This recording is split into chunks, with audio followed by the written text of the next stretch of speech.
Today we're going to be talking about the biggest mistakes of brand new agents, how to avoid them. So the biggest one, what we're going to start with, like expectations.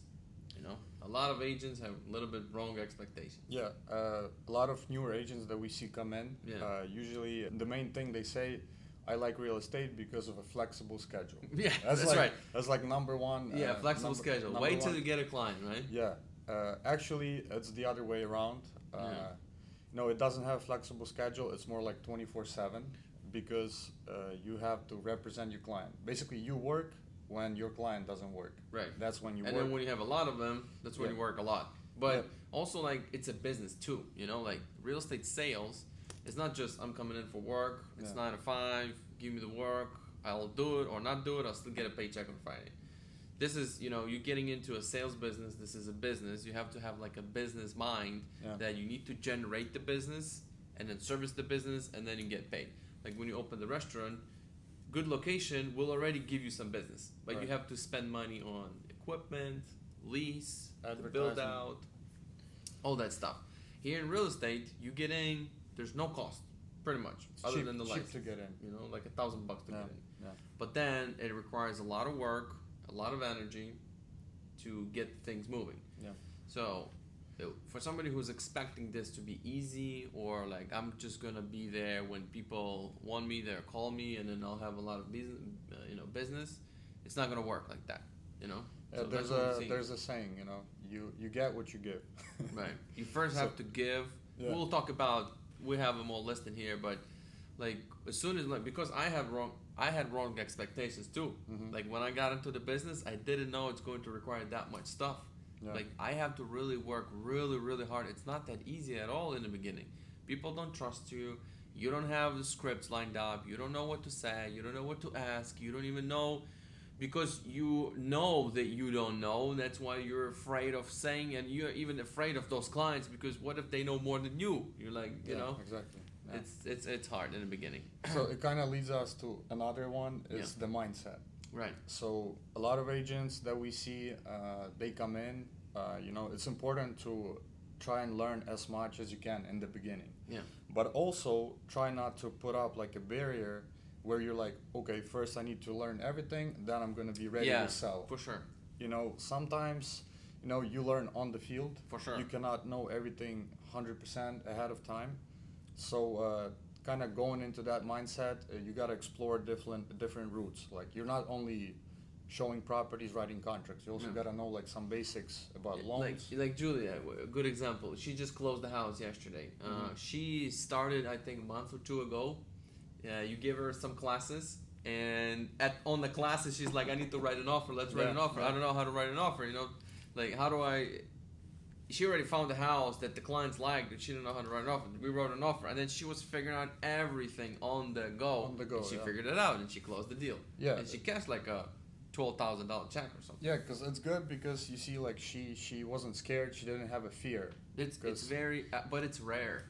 It is rare, yeah. You Yeah. know, like I think myself, I was like that at the beginning as well. Mhm. You know, but then like as you go, you learn. Yeah, but it's okay to understand it and like, okay, this is what's stopping me. Okay, I have it, but I was told that I should put it aside and then have a little bit more confidence Yeah. and maybe fake it a little Mhm. bit and maybe say I do know I am the best, and maybe you are not, and it's just go with the flow, you know. Yeah, and it's important not to be scared to say, I'm not sure about this. Let me find out and get back to you. No problem. There's nothing wrong with that. Yeah. You know, and most of the time, like when you're a newer agent, your client are probably gonna be like first time buyers. For sure. You know, Renters. Yeah, renters. So they're not gonna know much more than you do. You know? Maybe you're afraid of that one who does know a lot, Yeah. and you think you're gonna get that person. Honestly, I've sold hundreds and hundreds of houses. Most of buyers, first-time home buyers, especially, most of them, 99% of them, they don't even know what to ask. Right. So you're gonna be just fine if you're starting out and you're gonna do your first deal. Don't be afraid of those extra questions because you can say, "Look, I'm not sure yet. I'll find out and get back to you." No problem with that, and you will not lose a client, or you know, even if you do lose a client, whatever, you already had somebody, so just keep going, you know. So the mindset is big, and also like you lose hope a lot of times in the beginning because That's right. once you start facing with reality, you're like, oh my god, this is tougher than I thought. It's not that easy anymore. Or maybe it's not for me because I almost had a deal. The deal fell apart. But just have somebody that you can look at and say, okay, this person's doing it. What did they do? Ask them questions. If you have somebody in your company, or maybe you're thinking to join the industry, find somebody like that, and to just believe that if that person can do it, you can do it too. Really, you can do it. There's not rocket science, nothing, but you just have to be persistent and patience. Yeah, and this job is based on, I would say, relationships. Like the most important in this job. It's like a core DNA of yeah, this job. DNA, and that's how you make your money. Yeah. Because you can know everything, right? But you have no clients. It's like There are agents that are 20 years in the business, and they still sell two houses a year. Can you imagine? Like Yeah. I noticed that in the beginning, in the first moment when I got into the business, like this person sells 2 houses a year. She knows everything. What's the problem? I don't want to be like that. Yeah. And the problem was most of the times, it goes into the core. It's to the DNA of the business person, and she's maybe transactional a little bit too much, and people feel it that they're being treated as another check, and so they don't come back and they don't refer, and that's like it's huge killer for an agent. If you don't get people that coming back and refer, oh my god, it's like such a big amount of deals that don't come back to you, Right. which like hundreds of thousands of dollars a year, So in the beginning, right expectations. It's going to be harder than you think, and if you're already in the business and you're going through your first year, maybe stick with it and adapt, and keep yourself motivated. Read the books, listen to the podcast, watch YouTube videos. Have somebody in your office you can follow, ask questions. But if you're just getting into the business, you got into the business, also spend time to learn everything you can, the basics. Yeah. The MLS, how to write an offer, how to upload leads into your CRM. So those questions that you're gonna have like in the moment when you have already like a client, you found that client, you know how to do it, because that learning curve and that process you're going to be going through, learning the MLS, how to find the property, the programs for financing, loans, FHA, conventional. The more you're going to learn, Yeah. and even like booking meetings with lenders and attorneys, Yeah. they'll love to meet with you. They all love real estate agents. Even if Right. you don't know anything, they're going to meet with you. Yeah, because you're the point of contact for Yeah, them. they know that, you like, refer people to them. One of the loan brokers that we're doing a lot of deals with, he contacted me a long time ago, and he knew I was very new in the business, but he still met with me for coffee, and we've been doing business for a long time, and he's happy he made that phone call for that coffee. Yeah, it's like a and he didn't potential even pay for that coffee. potential investment for them as well, right? Of course. Of course. Because we are agents are the one who mainly get the leads, and then attorneys. Yeah, we're the lenders, point of contact. So inspectors. we're that point where everything starts. Yeah. Everybody starts like. Yeah, so to all other feed. branches of real estate, they kind of rely on the real estate agent. Yeah. Because that's their source of income as well. Also, don't be afraid of the changes that are happening in the industry right now. Everything's going to be adapting. Everyone has to learn new ways to do the business. We still have to get things approved and things like that. But it's a reset button for the industry. It's going to just the formula is going to change a little bit. Things are going to be more negotiable than they were. You used to see the fee as a buyer's agent on MLS. Now you will have to negotiate it, just like commercial. Commercial brokers are not going away. They're still there. The buyer's broker is also valuable. There's representation that needs to be done. If you're newer in the business, you don't see the situations that I've seen through doing some hundreds and hundreds of deals where if I wasn't there, the deal wouldn't have happened. So the market is going to balance itself, and some people will go unrepresented as a buyers, and most will still be represented. Yeah, I still think, most of the people will want an agent. Yeah.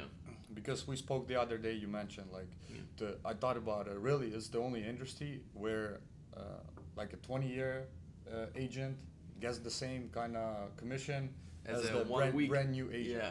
So this change is gonna affect. So right now, probably newer agent is gonna be willing, to maybe cut the commission a little bit. Just to get a deal done, Yeah. and that benefits the buyer too, because Benefits the buyer and the seller. Yeah. In that transaction. Yeah, and it's gonna show kind of like maybe the more experienced agent that you're still gonna push for that, commission, Mm-hmm. and maybe the newer agents. So we'll see that difference. You Yeah. know. it's gonna be just fine. So that's not something to worry about. Just like a side note. And we also want to touch on that the agents that are getting into the business don't think that passing the license exam is that's it. You don't have to learn. Yeah, that means that I have the license and let's go sell. You have to keep educating yourself. You know. Exactly. Yeah. Listen to all the kind of podcasts you can. Learn all the lead generation strategies. There's always some little difference here and there that you can implement and focus for on your niche, and you can see, oh, this niche is not being touched, so I can use everything I learned and I can dominate the niche, and then you can expand from there. Just keep learning. Yeah, you have to be proactive in this industry, definitely, because I mean, pretty sure I don't know everything. You probably don't know everything as well. There's like a lot of things you could learn.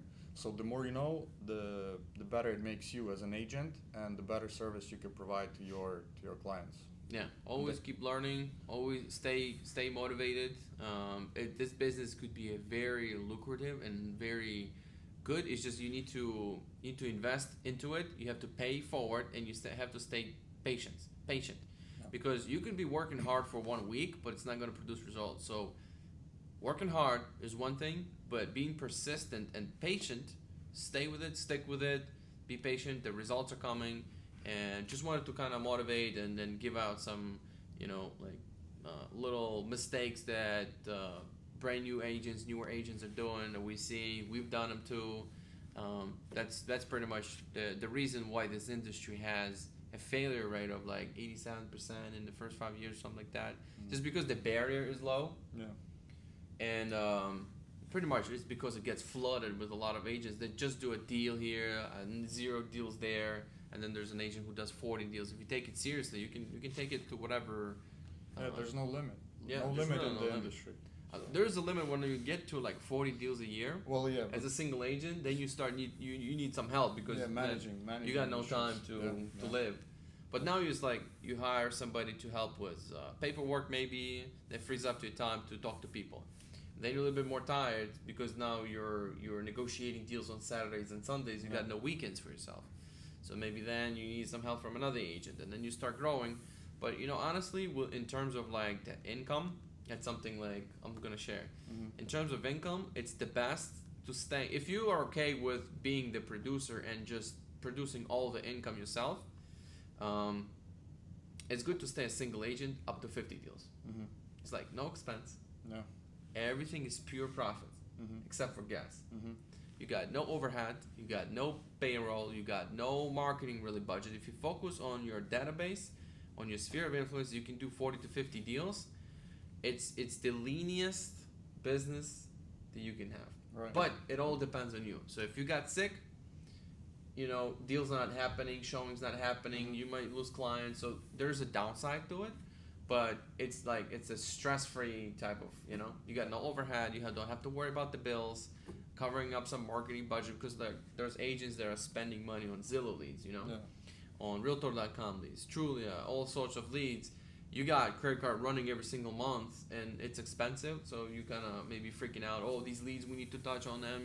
It's always like a systems in place. It's a lot of management involved. Now you're selling less because you have to manage that. So like right now I'm in that position. I'm juggling a bunch of things, so I'm really slowing down with my own sales. But still doing it because I'm kind of enjoying sales. But the other thing I have is that if I stop selling, the business keeps selling because we have like 68 agents. Because it's like there's pros and cons in both.